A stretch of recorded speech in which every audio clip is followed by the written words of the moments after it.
Hey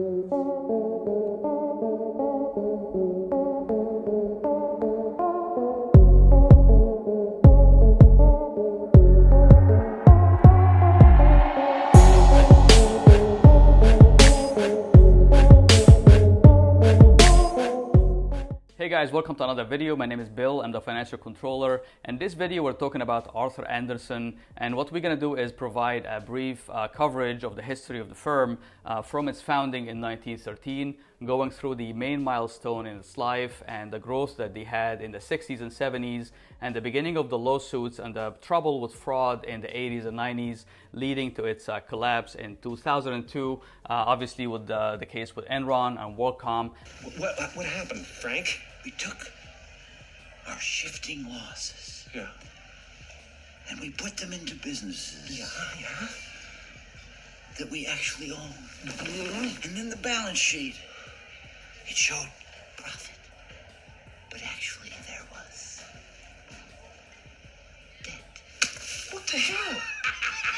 And basically we'll go through all that, and then I'm going to provide you with the connection between the story with Arthur Andersen and what we're seeing today with the fraud cases with things like Luckin Coffee out of China, Wirecard out of Germany, and the connection between what happened with Arthur Andersen and what I see is going to happen or might happen in the future with the big four accounting firms today. So without further ado, let's jump into today's video. So the story begins with the founding of the firm in 1913 by Arthur Edward Andersen. And basically he was a very bright young man. He was a son of Norwegian immigrants in Chicago, Illinois. And basically he studied accounting and graduated with a degree in accounting and became a CPA. And not just that, but the youngest person to ever become a CPA in the great state of Illinois at the time. And basically he went to work for Price Waterhouse, and at the time that was before PwC became PwC. It was only Price Waterhouse before the merger that happened later in the 1990s between Price Waterhouse and Lee Brand and Coopers to form PwC. So he worked for Price Waterhouse for a couple of years, and then he went to work for a manufacturing company as a senior accountant.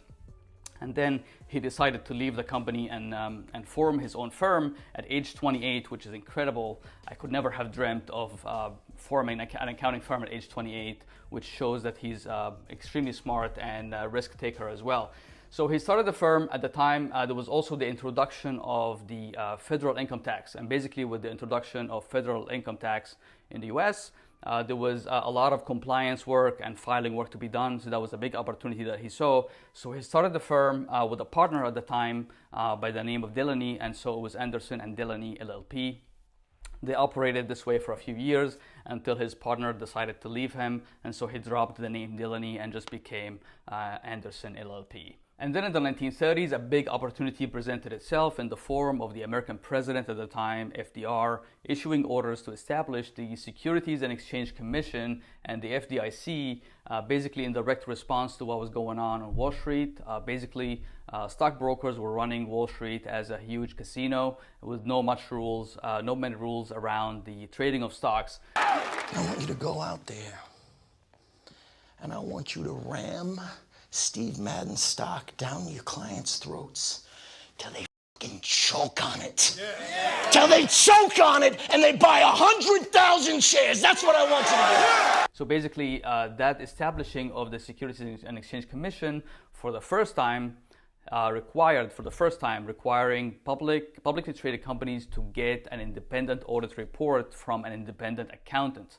And that was a huge opportunity here for Andersen LLP, because basically now there is a huge market that opened up with all the companies being required to get an independent audit. And the firm continued to grow and operate until 1947, and that's when Arthur Andersen himself died. And basically the firm almost dissolved or went out of business because many of the partners wanted to dissolve the firm and go their own way. But one of the partners by the name of Leo Spacek basically got all the partners together in a room and convinced them to stay together and operate together under the umbrella of Andersen LLP. And basically he became the managing partner, Leo Spacek.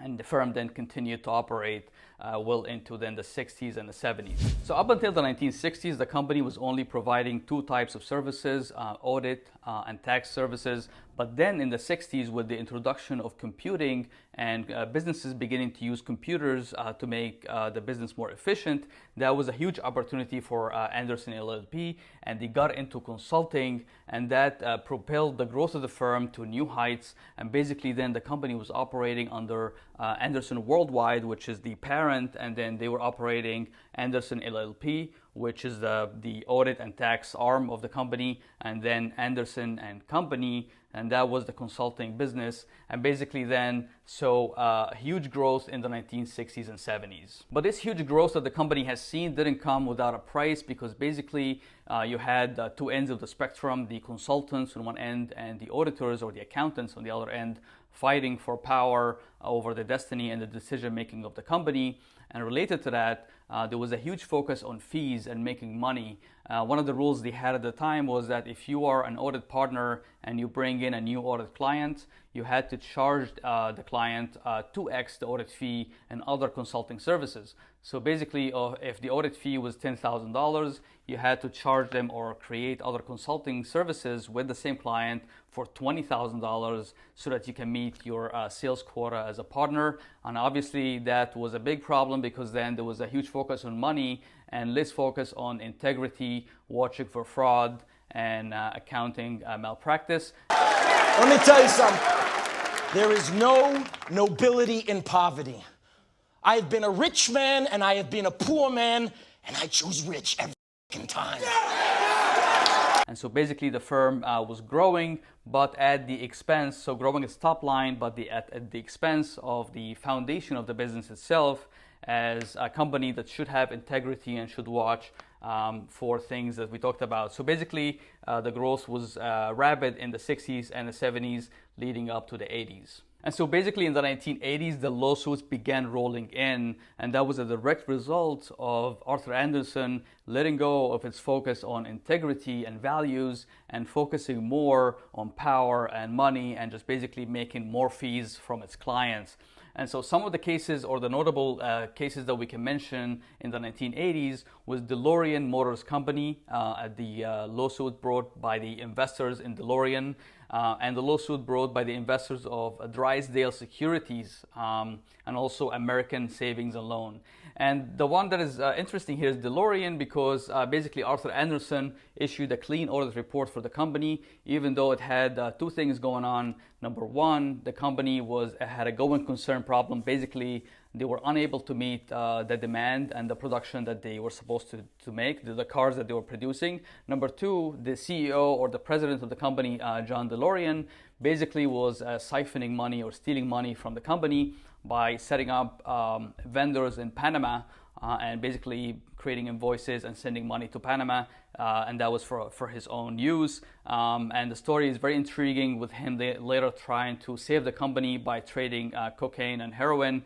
But basically, that could be a video for a topic for another video. But basically, that was the case with DeLorean here in the 1980s. And the lawsuits continues into the 90s with a lawsuit brought by the investors of Waste Management.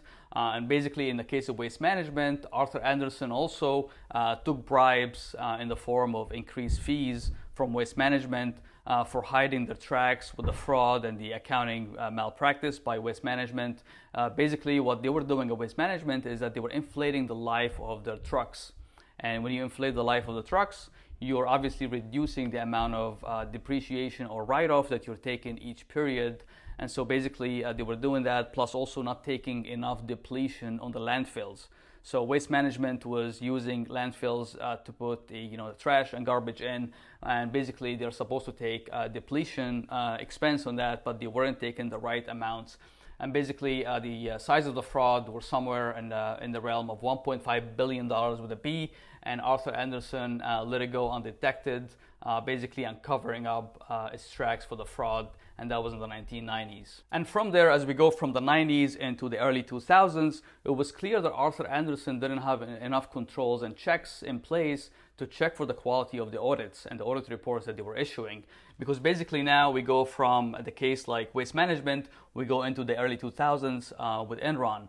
And briefly, Enron was an energy trading company. Basically, they created a platform or an exchange for the trading of natural gas and energy futures. And so basically, they were hailed as an innovative company at the time, and granted, it was actually quite innovative what they did, except that they did a couple of accounting missteps or malpractices that basically brought down the company and brought down Arthur Andersen with them as their auditors. So the first accounting malpractice that Enron engaged in is the improper use of mark-to-market in some of its business contract. And from other videos we discussed mark-to-market. Basically, it's increasing the value of an asset on a balance sheet to meet its fair market value, which is proper to use when you're talking about securities. But some of the contracts that Enron engaged in was based on real life assets and actual business contracts, and that was improper to use in the case of Enron. Secondly, they created special purpose entities or SPVs to hide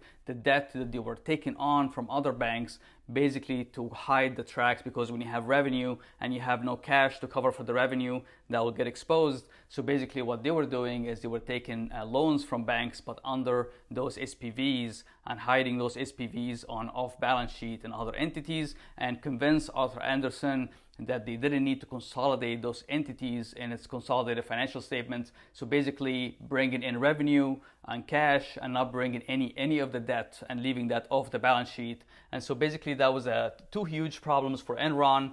And at the time, Arthur Andersen not only let it go undetected, but here's where the collapse of Arthur Andersen came in, because they also destroyed evidence. So basically they destroyed evidence related to the fraud, and also modified documents so that they can hide their tracks, the tracks of Enron and their own tracks, and not seeing the fraud. So basically what was going on in the 80s and the 90s was, you can call it negligence by Arthur Andersen, but what they were engaged in the case of Enron, was later found by the Supreme Court of the United States as obstruction of justice, because basically they destroyed evidence. And so once Arthur Andersen was found guilty by the US Supreme Court for obstruction of justice, they basically voluntarily decided to dissolve the firm and surrender the license to operate as an audit firm in the US. And then basically that was the collapse of Arthur Andersen, and then now we went from big 5 accounting firms to the big 4 accounting firms after that. So that was the collapse of both Enron and Arthur Andersen.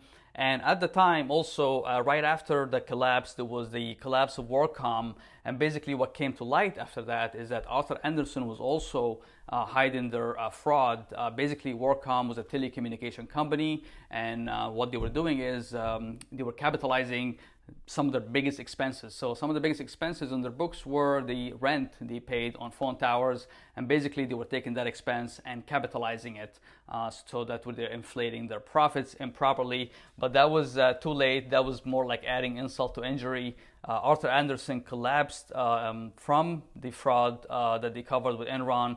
WorldCom was after that. There was also Sunbeam in the 2000s, and basically these were just some of the cases that they were involved in the 1990s and 2000s. And as I mentioned at the beginning of the video, I want to draw the connection between what happened with Arthur Andersen and what we're seeing today with some of the cases like Luckin Coffee out of China, Wirecard out of Germany, and other cases as well, fraud cases that are happening as well. And basically the connection here is that with Arthur Andersen, there were two sides of the business, the consulting and the auditing, and obviously there was a conflict of interest of holding these two sides of the business. And so what's happening today is that some of the senior partners of the big 4 accounting firms are calling for the separation of the consulting side of the business under a different firm altogether, away from the audit practice. And so that might happen in the future, and it might be good for a business in general just to have an independent auditor that's not having a conflict of interest with the consulting side of the business. So I'm curious to know what you think about that. Let me know in the comment section below if you think it's best or better to keep the auditing business away from the consulting business. And so that's it for this video, and if you like it, go ahead and give it thumbs up. And if you are new here, I'd appreciate it very much if you subscribe to the channel. That would help us grow, and I'll see you in the next video.